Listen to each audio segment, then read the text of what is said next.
þetta ekki kvikmyndin sem svarar öllum spurningum sem kvikmyndin, eitthvað svona, þetta ekki mér fannst hún einmitt vera það, af því að mér fannst þú bara svo mikið lífið, bara one battle eftir another og þetta bara, þú veist, þetta bara lagt fyrir okkur á borð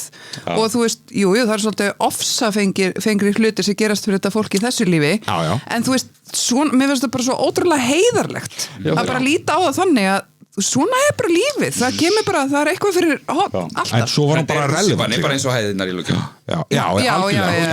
ég líka bara gildin bara svona að vera góð við náungana hjálpa einhverjum í neyð og þú veist að vera gott fóreldri og gera þetta besta með þess að í skýta aðstæðu þú veit bara, við erum alltaf að reyna að gera eitthvað besta og reyna að komast í gegnum þetta sko. Og svo var hann það líka bara svona socially